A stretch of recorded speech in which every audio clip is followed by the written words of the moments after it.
अब यूपीएससी की तैयारी के लिए दिल्ली या इलाहाबाद आने की जरूरत नहीं है, क्योंकि सिविल्स डेली कराने जा रहा है आपकी प्रिपरेशन सीडी यूट्यूब क्लासेस के माध्यम से, जहां हम लेकर आ रहे हैं डेली बेसिस पर करंट अफेयर्स और स्टैटिक पोर्शन के टॉपिक्स, प्रीलिम्स, मेंस और इंटरव्यू को मद्देनजर रखते हुए तमाम वीडियो लेक्चर्स और मेंटरशिप गाइडेंस, वो भी बिल्कुल निशुल्क। हम अपना टाइम इन्वेस्ट करते हैं ताकि आप अपना कीमती वक्त सही जगह सही डायरेक्शन में इस्तेमाल करें। Press the bell icon and subscribe to our channel to follow #CDRituals। नमस्कार दोस्तों, उम्मीद है आप सब अच्छे होंगे, मजे में होंगे। मैं सिद्धार्थ, आपका मेंटोर, स्वागत करता हूं सिविल्स डेली के यूट्यूब चैनल पर, जहां आज हम बात करेंगे यूपीएससी प्रीलिम्स और मेन से जुड़ी कुछ इंपॉर्टेंट एंड रेलेवेंट टॉपिक्स पर from the Hindu editorial and op ed section. लेकिन इस चर्चा में आगे बढ़ने से पहले हम कल के एमसीक्यूज पे एक नजर डालेंगे, जो मैंने आप सबको दिया था, ताकि आप कमेंट बॉक्स में लिख के हमें मेंशन करें। और इसका जवाब मैं नहीं, इसका जवाब हमारी एक एस्पिरेंट देंगी, जो कि बहुत ही होलिस्टिक वे में इस आंसर का जवाब उन्होंने लिखा है। Smriti, well done, and I am literally excited to see that you have watched the entire video और आपने पूरे क्वेश्चन का सही जवाब मेंशन किया है। सो गाइज, अगर आप मुझे देख पा रहे हैं, अगर आप इस वीडियो को देख रहे हैं और इन सारे क्वेश्चंस का अगर आपको आंसर चाहिए, so I would request you all to kindly watch and have a quick look here. और अगर आपको लगता है कि आपका व्यू इनसे वेरी करता है तो प्लीज कमेंट करके बताइए, because I don't want to, ठीक है, मतलब हम डुप्लीकेट नहीं करना चाहते अपना टाइम और एफर्ट। स्मृति ने बहुत अच्छे तरीके से इसमें मेंशन किया है। The one thing which she has asked us कि इन सीटू और एक्स सीटू बायो रेमिडिएशन क्या होता है, तो एक बार आप भी मेंशन कर सकते हैं, आप स्मृति की हेल्प कर सकते हैं। अदरवाइज मैं तो यहां बताने जा रहा हूं।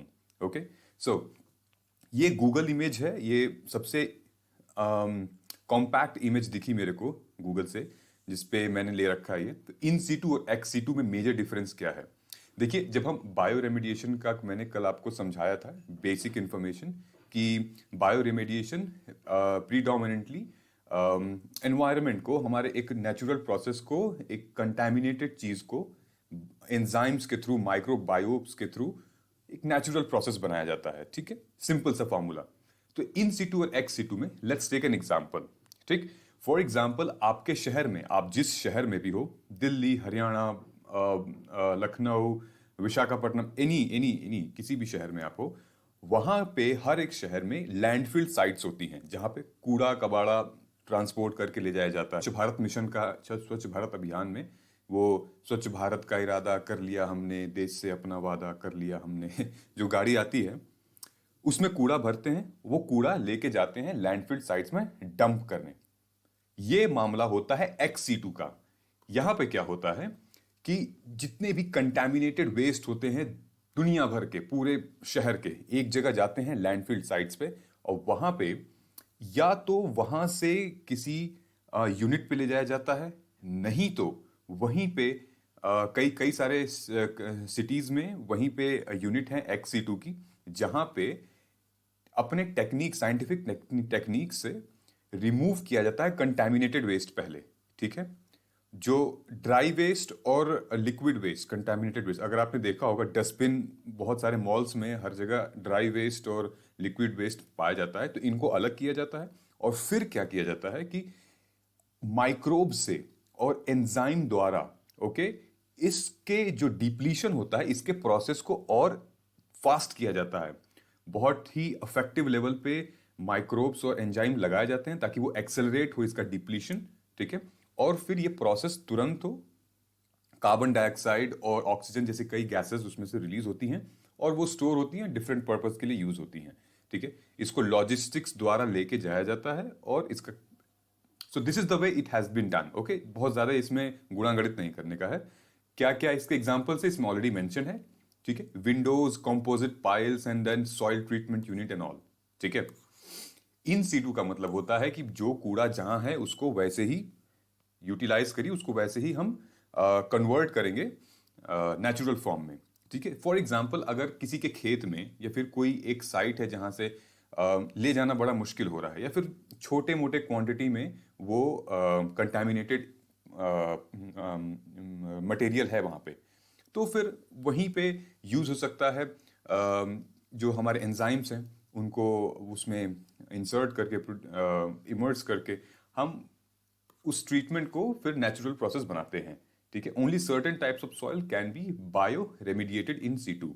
ठीक है, इसका एक क्वेश्चन बन सकता है, which type of soil can only be bioremediated in situ. ठीक है, कंप्लीट डिग्रेडेशन इसमें प्रीडोमिनेंटली बहुत ज्यादा सक्सेसफुल नहीं है, जैसा कि मैंने कहा कि एक स्मॉल स्केल पे ये मेथड अपनाया जाता है। ठीक, लार्ज स्केल के लिए क्या होता है, एक्स2 बेहतर है। आई होप आपको समझ में आ गया होगा, अगर नहीं तो कमेंट करके बताइए, इस पे हम एक दिन डिस्कस कर लेंगे, ज्योग्राफी का लेक्चर या फिर एक एक्सप्लेनर हम निकाल सकते हैं इस पे। Okay, move on to our daily initiative in case you are new to our channel. So therefore you are welcome to Civils Daily IAS YouTube channel wherein daily हम अपना एक #daily rituals follow करते हैं, जहाँ पे YouTube classes ली जाती हैं। Burning issues, जो भी current affairs के topic burning issues होते हैं, उस पे एक explainer जाता है। Editorial open analysis मैं conduct कर रहा हूँ। Daily editorial analysis आद्या मैम conduct करती हैं। And again daily explainer जो कि अंजुम सर, daily MCQ जो कि आद्या मैम conduct करती हैं। तो ये एक डेली रिजीम है। ठीक है, आजकल क्लासेस दोस्तों आपको जरूरी नहीं कि आप दिल्ली या इलाहाबाद आने की कोई जरूरत नहीं है, आप घर बैठे अपनी तैयारी बिल्कुल कर सकते हैं, बस नोटिफिकेशन ऑन रखिए। और हाँ, वीकली टॉपर स्टॉक इस संडे को भी हमारा एक टॉपर स्टॉक निकलने वाला है, प्लीज उसको ध्यान से देखिएगा, और एक वीडियो डिकोडिंग यूपीएससी का। ठीक, अगर आपने हमारे चैनल को सब्सक्राइब नहीं किया है तो I would kindly request you to please subscribe, press the bell icon, और समन्वय फॉर्म का लिंक दिया है फॉर 1-to-1 मेंटरशिप प्रोग्राम।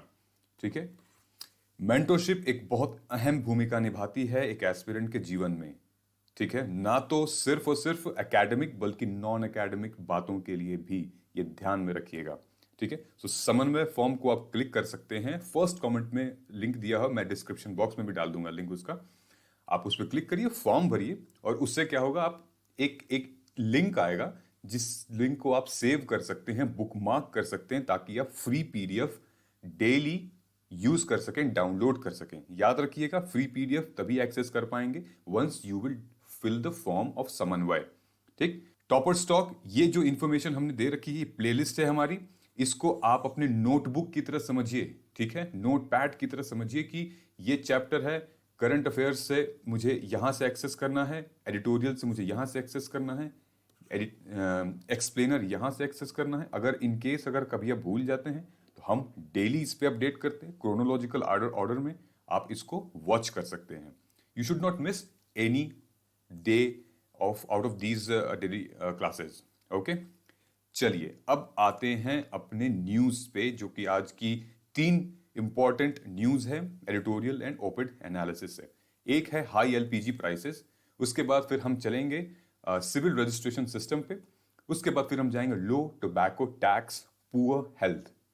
ठीक है, लेकिन मैं जो है सबसे पहले शुरू करना चाहता हूं इस न्यूज से, लो टोबैको टैक्स पुअर हेल्थ।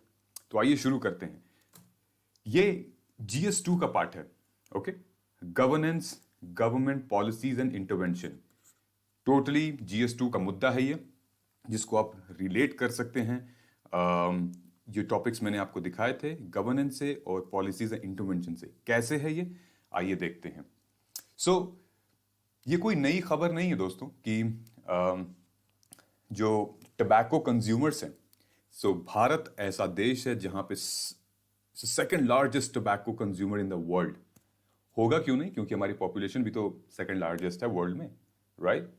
लेकिन इसका ये क्या मतलब है कि अगर सेकंड लार्जेस्ट पॉपुलेशन वर्ल्ड में है तो टबैको, मतलब ये है कि जो हमारे यंगस्टर्स हैं, ठीक है, जो बच्चे 10 साल के 12 साल के भी बच्चे हैं, जो हमारे यंगस्टर्स हैं, बहुत ज़्यादा ये टबैको यूज़ करते हैं। और चूंकि वो यूज़ करते हैं और चूंकि पॉपुलेशन बहुत ज़्यादा है एडल्ट्स की, इस वजह से इंडिया बनता है सबसे बड़ा consumer, second largest consumer of tobacco products.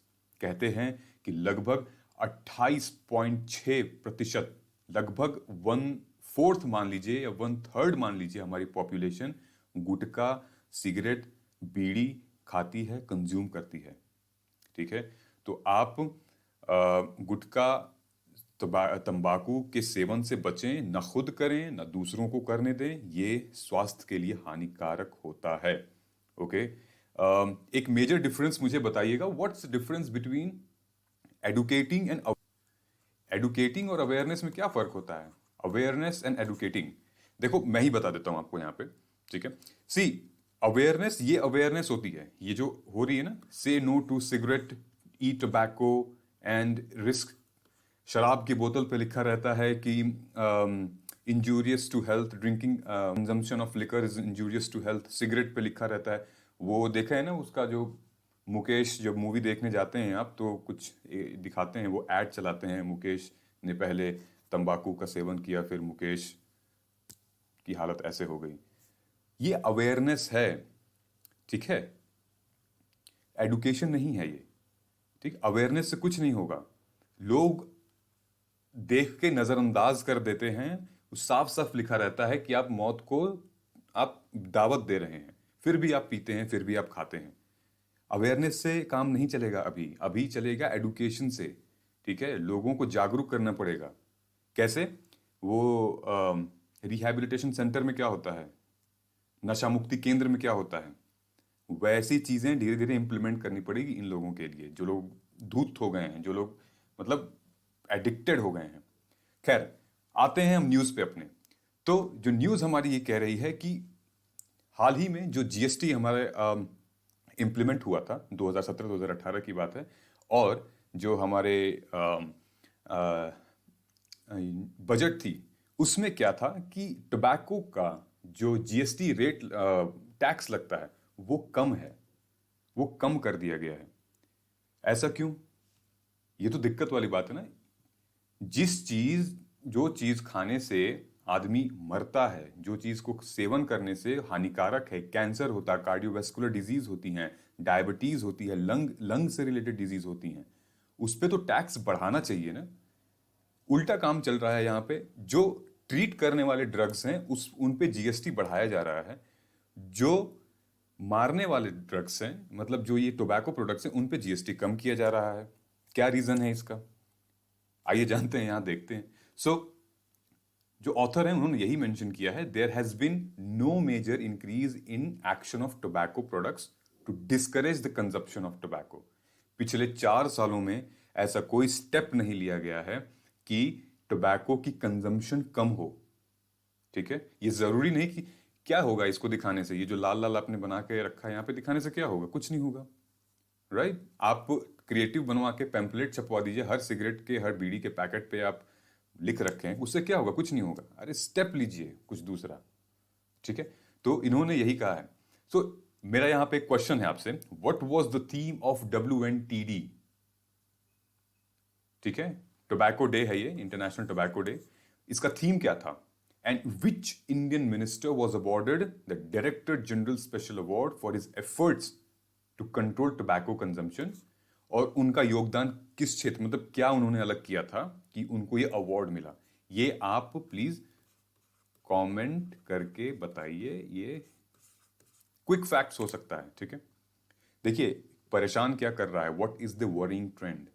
The absence of increase tax means कि टोबैको कंपनीज को थोड़ा सा फायदा होगा, टोबैको इंडस्ट्री में थोड़ा सा उनका प्रेशर कम होगा, ठीक है। जितने भी ये जुबान केसरी और ढेर सारे आते हैं ना, तो उन पे प्रेशर कम होगा और एक एनकरेजमेंट मिलेगी कि और निकालो, और बेचो, और एडवर्टाइज करो।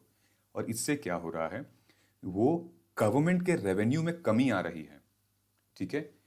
अगर गवर्नमेंट ने टोबैको पे पहले टैक्स इंक्रीज किया होता तो कोविड में अच्छा होता और अच्छे खासे पैसे इकट्ठे हो गए होते कोविड टाइम पे, पैंडेमिक टाइम पे यूटिलाइज करने के लिए, ठीक है। लेकिन जिस टाइम पे बढ़ाना चाहिए उस टाइम पे नहीं बढ़ाया। अब कोई मतलब there has to be some logic behind it. एक बहुत इंपॉर्टेंट स्टडी यहां पे निकल के आती थी कि जो एनुअल एवरेज टैक्स है जो कि टबैको प्रोडक्ट से निकल के आता है, कौन कौन लेता है, जैसे एक्साइज ड्यूटी हो गई, एनसीसीडी, जीएसटी, कंपनसेशन सेस मिला के, ये सारे टैक्सेस मिला के एक एवरेज एनुअल लगभग 53,750 करोड़ रुपए रेवेन्यू से आते हैं, ठीक है, लेकिन ये पिछले 2 सालों में 3% एवरेज से डिक्लाइन हो रहा है। तो ये एक रेड अलर्ट है। I think the government should look on it and I am sure they will work on it. Okay, कहीं ना कहीं एक ये रीजन भी हो सकता है कि टैक्स इस पे शायद बढ़ाने ना की जो कारण है वो ये हो सकता है कि लोग ज्यादा कंज्यूम करें और फिर ज्यादा पैसा आएगा, ज्यादा टैक्स आएगा। तो शायद ये तरीका थोड़ा सा मे बी थोड़ा काम था, लेकिन लॉन्ग रन के लिए नहीं चलेगा। Is that it will actually promote tobacco users to use and consume. ठीक, यहां पे इन्होंने मेंशन किया है कि there has been major increase, ये तो हमने बात कर ली है। और एक चीज इन्होंने मेंशन की है कि जो जीएसटी है, ठीक है, during the 5 years before the introduction of the GST, पहले क्या हुआ करता था कि 2009-10 वाला सिचुएशन से लेके 2009-10 से लेके 2016-17 तक लगभग 17.3% की रिडक्शन हुई थी टोबैको यूजर्स में, खास करके एडल्ट।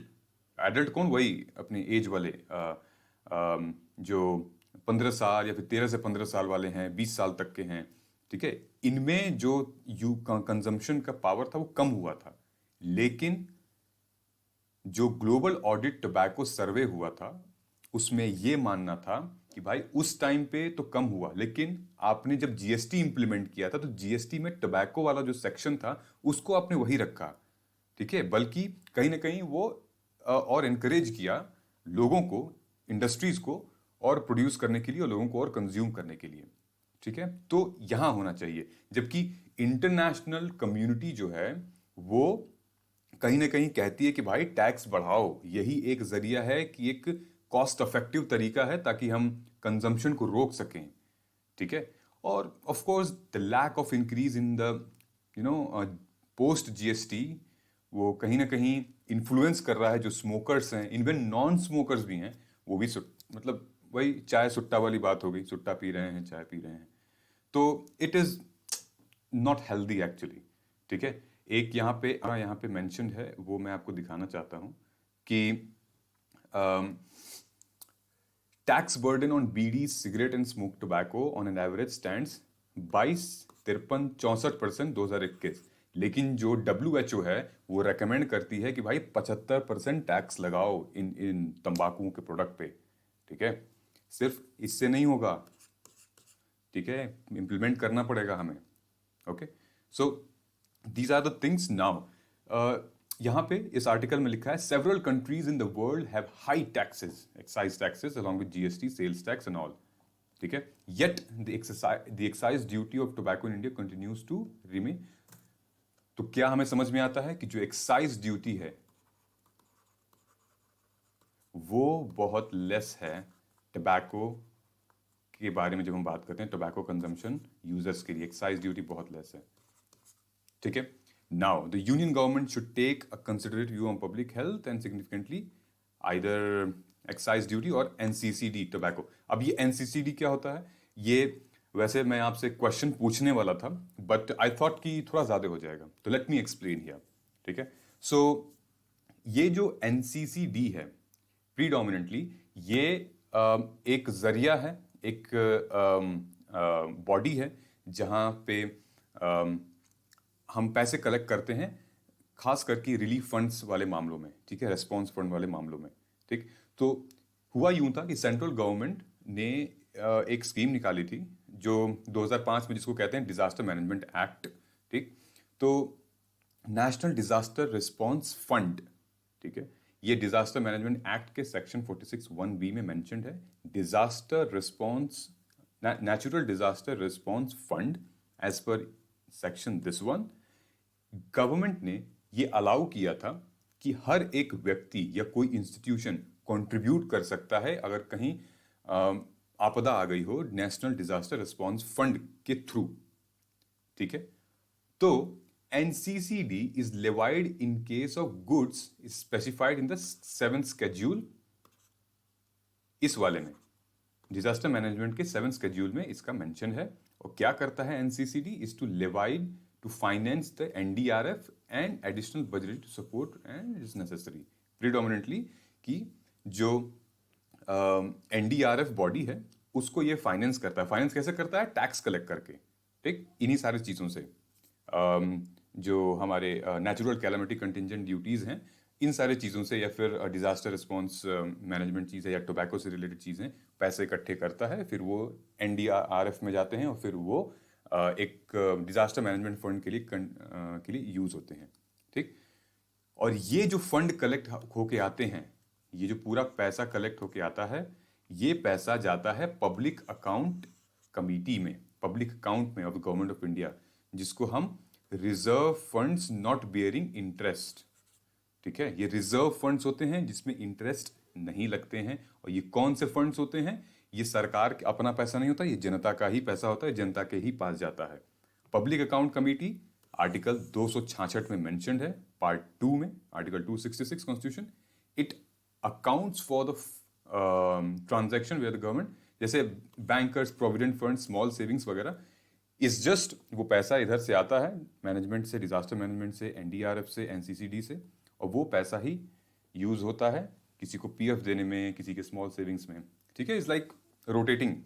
सो मैंने आपको एनसीसीडी के बारे में बता दिया। In case you have any doubt, any questions, please feel free to ask. Okay, so this is how a government can actually try to lower down or maybe suggest people to use less, or maybe उसको tax को बढ़ा दें। अपने आप लोगों को लगेगा कि नहीं पीना चाहिए मुझे ये सारी चीज़ें, ठीक।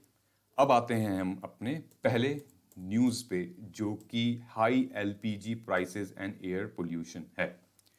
ये एक उज्ज्वला स्कीम है, प्रधानमंत्री उज्ज्वला योजना करके एक स्कीम आई थी, उससे रिलेटेड ये पूरा आर्टिकल है, लेकिन थोड़ा सा डिफरेंट है, इसलिए हमने इसको आज डिस्कस करने का सोचा। फूड सिक्योरिटीज और government policies and intervention, GS3 GS2 दोनों में ये आता है, ठीक। So high LPG prices and air population. तो दोस्तों आपको याद होगा कि जब ये सब्सिडी वाला मामला शुरू हुआ था 2018-17 में, तो आई थिंक लगभग 425 या 450 रुपए सिलेंडर हुआ करता था, राइट। आज की डेट में मैंने अभी सिलेंडर यहाँ पे लिया है, ख़त्म हो गया था मेरा, 925 950 रुपये लग रहे हैं, 500 रुपये लगभग।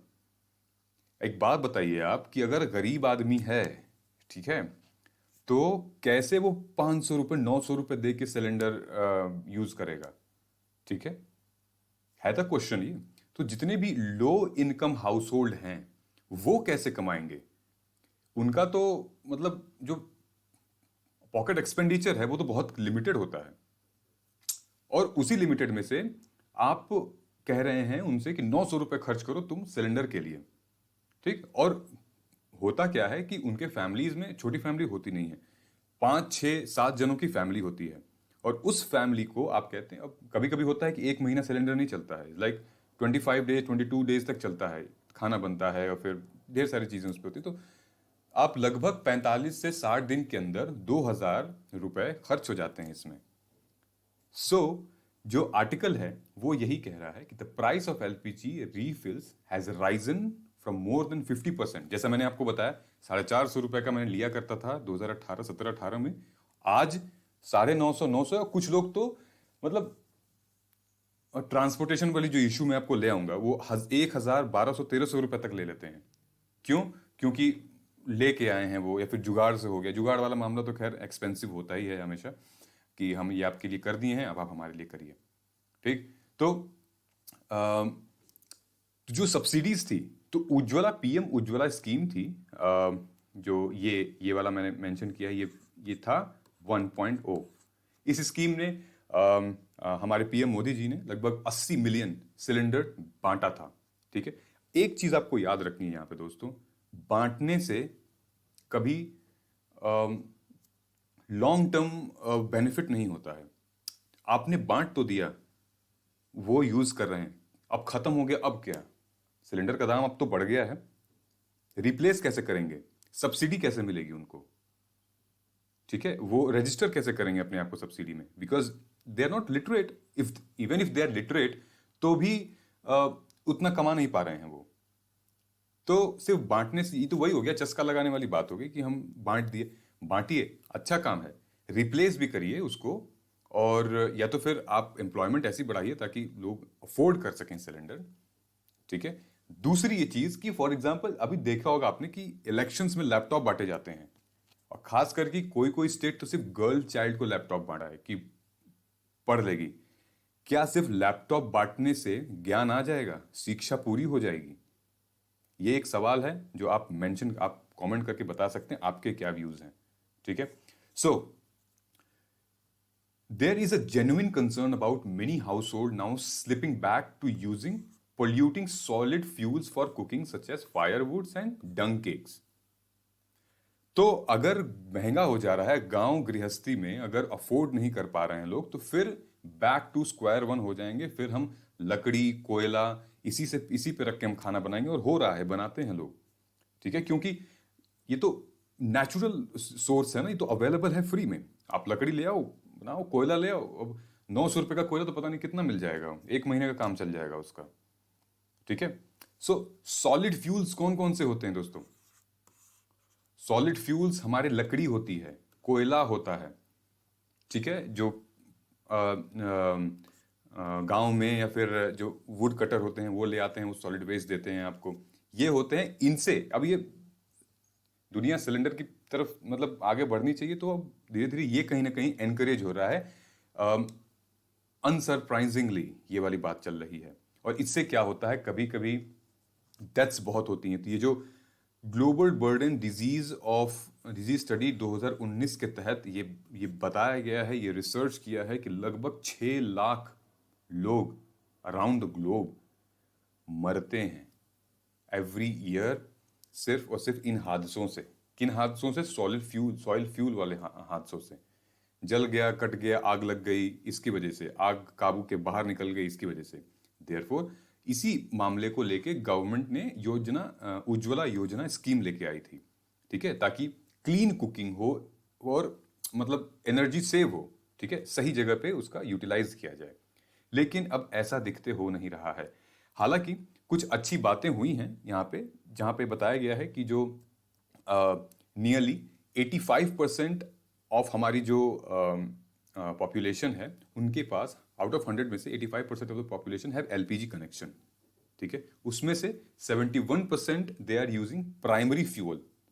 ठीक है, कंपेयर्ड। लेकिन ओनली 30% जो था वो, ये आंकड़ा लगभग 10 साल पहले 30% तक था, अब आंकड़ा पहुंच गया है 85% तक। ये अच्छी बात है कि उज्ज्वला स्कीम के थ्रू ये सारी चीजें बहुत अच्छे से इंप्लीमेंट हो रही हैं।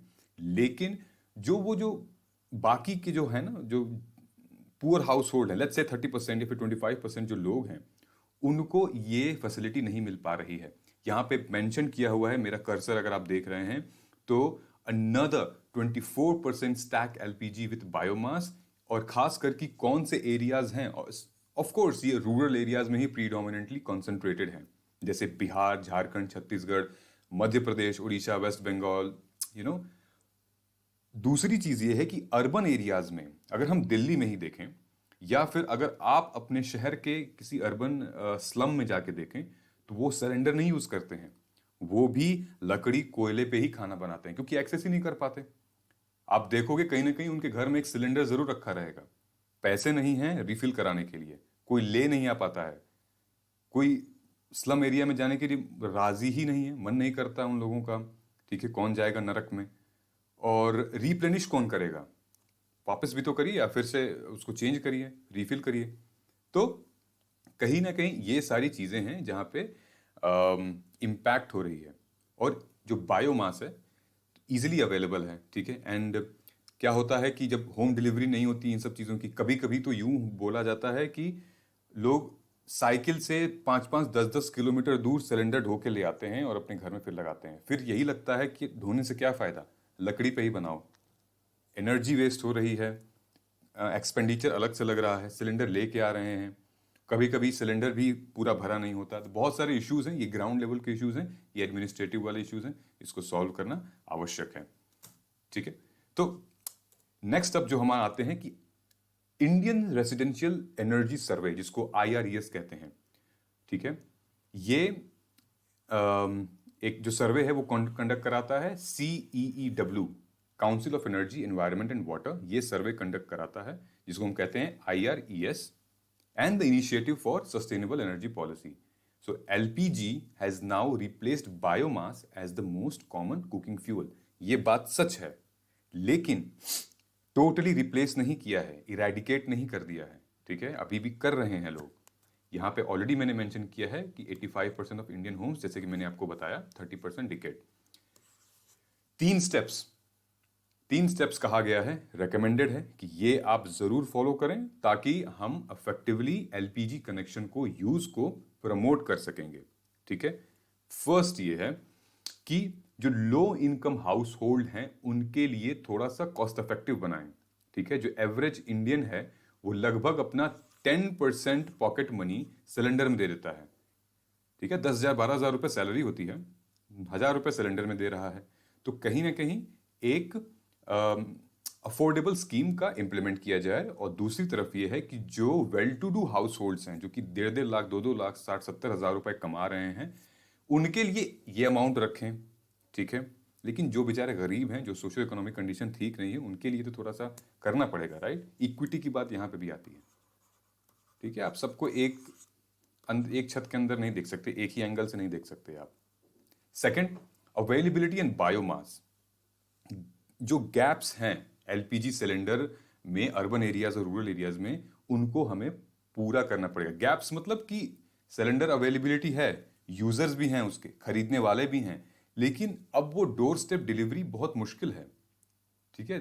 This is the major factor behind the use of biomass consumption in urban slum household, ठीक है। तो अगर सप्लाई चेन को हमें इंक्रीज करना पड़ेगा, वो बहुत इंपॉर्टेंट है, ठीक ना। इसीलिए उज्ज्वला स्कीम भी आई थी, कनेक्शन भी आया था, और इससे जॉब भी तो जनरेट हो सकती है यार। आप कितने लोगों को अपॉइंट कर सकते हो, जो वहां पे सिविल सोसाइटी है, लोकल सेल्फ हेल्प ग्रुप है, उसकी मदद ले सकते हो आप, ठीक।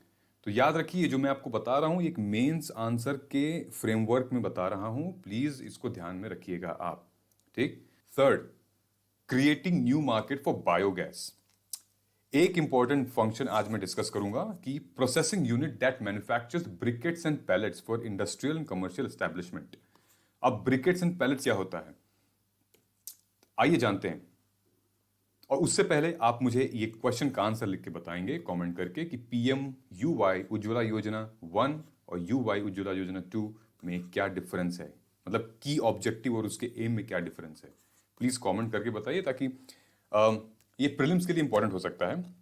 You never know, mains prelims के में ये क्वेश्चन आ सकता है और आप एक दो कीवर्ड्स इधर उधर मिसमैच कर देगा और आप कंफ्यूज हो जाएंगे। तो ये मेंशन करके आप बताइएगा। तो दोस्तों, ये पेलेट्स और ब्रिकेट्स ये क्या होते हैं?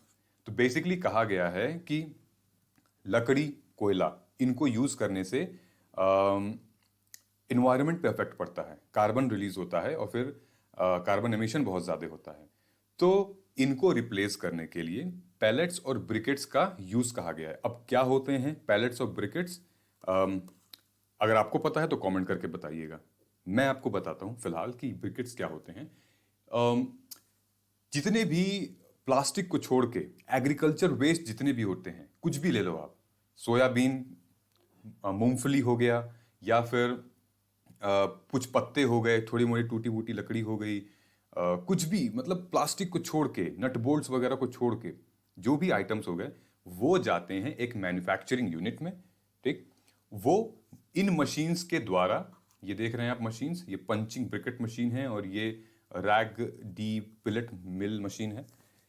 वो इसमें जाते हैं और फिर एक लकड़ी की तरह ही ढांचे का वो उस मशीन से निकल के आता है और फिर वो डिवाइड किया जाता है, उसको तोड़ा जाता है कई हिस्सों में, और वो यूज होता है एज ए बायोमास, बायोफ्यूल, ठीक है। वो इन्वायरमेंटल फ्री होता है, थोड़ा सा कम, मतलब पोल्यूट करता है लेकिन उस लेवल तक नहीं करता है, ठीक है।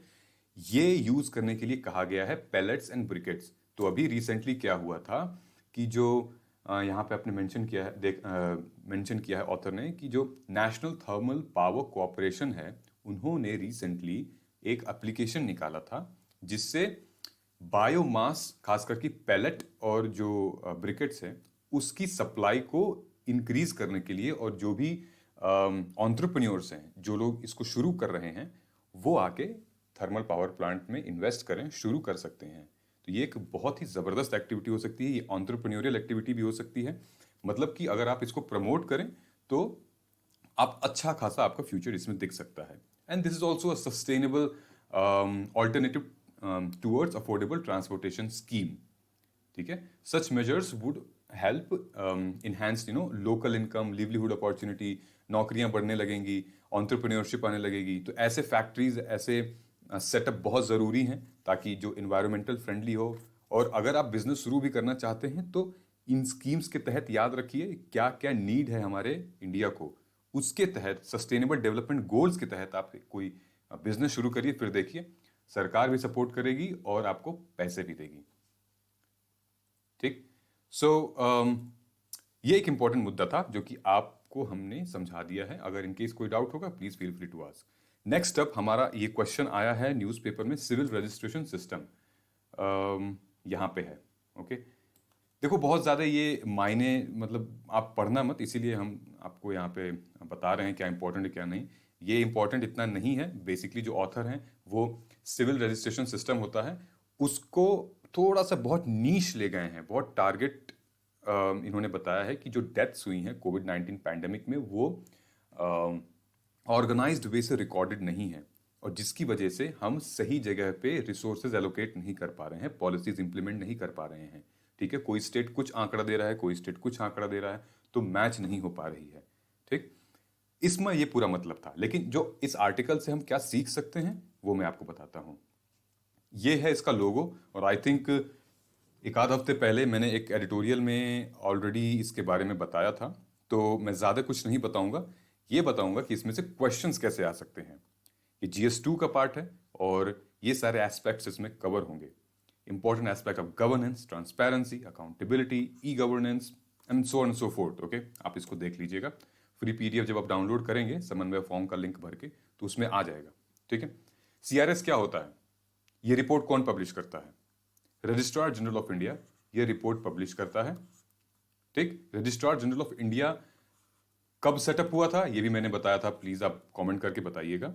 और ये 3 और ऐसी एजेंसीज हैं जिसके अंडर जो इसके अंडर आती हैं और वो सर्वे देती हैं। ठीक है, बहुत बड़ी एजेंसी है, बहुत बड़ी बॉडी है गवर्नमेंट की। ठीक है, तो सिविल रजिस्ट्रेशन सिस्टम एक यूनिफाइड प्रोसेस है जहां पे एक कॉन्टिन्यूअस, परमानेंट, कंपलसरी और यूनिवर्सल रिकॉर्डिंग होती रहती है वाइटल इवेंट्स की। कौन कौन से? Birth, death, still births. ठीक है, और ये डाटा जो है वो एक complete up to date data होता है जो कि बहुत एसेंशियल है हमारे सोशो इकोनॉमिक प्लानिंग के लिए। ठीक है, क्यों एसेंशियल है? क्योंकि यार इसमें सेक्स रेशियो आता है, इसमें जेंडर जो गैप पता चलता है इसमें, और मोर्टेलिटी रेट पता चलती है इसमें। ठीक है, तो और ऑफ कोर्स ये तो आगे सेंसस भी आते हैं, वो बात की बात है, लेकिन सेक्स रेशियो से बहुत कुछ हमें पता चलता है। और सेक्स रेशियो क्या है? It is an important indicator to map gender gap of a population. ठीक है, तो मोर्टेलिटी डेटा इस मामले में एसेंशियल है, बोथ क्लिनिकल पर्सपेक्टिव के लिए भी और पब्लिक हेल्थ के पर्सपेक्टिव के लिए भी, ताकि वो पेशेंट की केयर कर सकें। वही मैंने आपको बताया कि जब पता रहेगा कि समाज के कौन से वर्ग में, कौन से एरिया में ज़्यादा मौतें हो रही हैं, किस वजह से मौत हुई है, पैंडेमिक की वजह से हुई है या फिर कुछ डिजीज़ की वजह से हुई है, कौन सी पॉपुलेशन वुल्नरेबल है, तो यार रिसोर्स एलोकेट करने में, पॉलिसी इंप्लीमेंट करने में, इफेक्टिव स्टेप लेने में बहुत मदद करेगा। कैसे क्वेश्चन बन सकते हैं दोस्तों, ये देखो। What is civil registration system? ठीक है, डिफाइन करने को बोलेगा, और डिफाइन उन्हीं चीजों को करने के लिए यूपीएससी बोलता है जिनकी डेफिनेशन क्लियर नहीं होती है। ठीक है, सेंसिटाइजेशन क्या होता है, ग्लोबलाइजेशन क्या होता है, ठीक है, पैट्रियार्की क्या होती है, इन चीजों को बोल देगा डिफाइन करने के लिए। ठीक है, तो ये लंबा प्रोसेस है, दो शब्द की डेफिनेशन तो है नहीं। Why is CRS vital? क्यों वाइटल है सिविल रजिस्ट्रेशन सिस्टम? ये इंपॉर्टेंट क्वेश्चन बन सकता है। Why data of CRS is considered inaccurate? ये करंट का क्वेश्चन बन सकता है। Issues related to lower sex ratio at birth, ये क्वेश्चन बन सकता है। ठीक है, अमर्त्य सेन, प्रोफेसर अमर्त्य सेन रह चुके हैं, नोबेल लॉरिएट हैं, इन्होंने एक फेमस आर्टिकल निकाला था मिसिंग वुमेन करके, और गाइस ये आप कोट कर सकते हो अपने मेंस के आंसर में, ठीक है। ये सब बहुत इंपॉर्टेंट है यार, इसको मिस मत करना। बहुत अच्छा रेफरेंस दे सकता है ये, ठीक है, आपके आंसर को। So has proved during the last century 100 million womens have been missing in South Asia. सिर्फ इसी वजह से, जेंडर गैप की वजह से। क्या क्या होते हैं इसमें, बहुत कुछ होता है। मैरिज सिस्टम, पंजाब और हरियाणा में तो स्थिति ये है कि कुछ टाइम पहले जो मेन पॉपुलेशन थी वो दूसरे स्टेट में जाते थे शादी करके, मतलब पंजाब हरियाणा लेके आते थे, और फिर अलग चलती थी टॉर्चर वहाँ पे। कुछ मूवीज भी निकली हैं, बहुत ही मतलब बहुत दिल दहलाने वाली सिचुएशन कभी कभी होती है, और इतने ज़्यादा एक्सप्लॉयटेशन होती है यहाँ पे, मतलब आप यकीन नहीं कर सकते। हालांकि वो जब आप इन ये खास करके मेल डोमिनेंट सोसाइटी प्रीडोमिनेंटली हुआ करती थी, अभी भी कहीं कहीं उसके अंश हैं, तो हुआ यूं करता था कि जब भी डायग्नोस्टिक सेंटर में ये लोग जाते थे अपनी जो प्रेगनेंसी टेस्ट कराने के लिए, या फिर बच्चा चाइल्ड है क्या, लड़की है लड़का है, तो वहाँ पे हालांकि सेक्स का जो जेंडर रिवील करना बैन है, मना है, लेकिन फिर भी कुछ डॉक्टर्स ऐसे हैं जो कहीं ना कहीं कुछ इशारा कर देते हैं, प्लस माइनस का, चाहे कुछ भी ऐसा इशारा कर देते हैं जैसे पता चल जाता है कि कोख में पल रहा बच्चा लड़की है या लड़का है, और फिर जो समाज है वो अपना नियम तय कर लेता है। तो बहुत ही मतलब अच्छी सिचुएशन तो ये सारी चीज़ें बताता है। तो इसलिए सिविल रजिस्ट्रेशन इंपॉर्टेंट है थोड़ा सा, ठीक है। आंकड़े बहुत ज़रूरी हैं पॉलिसी को इम्प्लीमेंट करने के लिए, समाज को समझने के लिए कि क्या घट रहा है क्या बढ़ रहा है। इनिशिएटिव्स क्या लिए गए हैं दोस्तों, ये आप हमें बताइएगा कमेंट करके, ठीक है। तो ये एक पूरा फ्रेमवर्क मैंने आपको दिखा दिया है सिविल रजिस्ट्रेशन सिस्टम की मेंस के पर्सपेक्टिव से। अगर आपके क्वेश्चन आते हैं तो आप ऐसे लिख सकते हैं, okay. So I think we are done for today, and thank you so much. पूछे गए क्वेश्चन का गाइज प्लीज जवाब दीजिएगा, and I expect answers from my students, जैसे कि यश हो गए, साक्षी, कुशाग्र, तेजस्विनी, अर्चना, हलीमा, ऋषभ, सीमा, स्मृति, आप देते हो आंसर, भानु। तो गाइज बी एक्टिव और अप्रोच देखिए क्या है क्वेश्चन की, फ्रेमवर्क समझिए, and let me know in case you are stuck anywhere, ठीक है। मिलते हैं कल के एडिटोरियल एनालिसिस में, तब तक अपना ख्याल रखें। जय हिंद।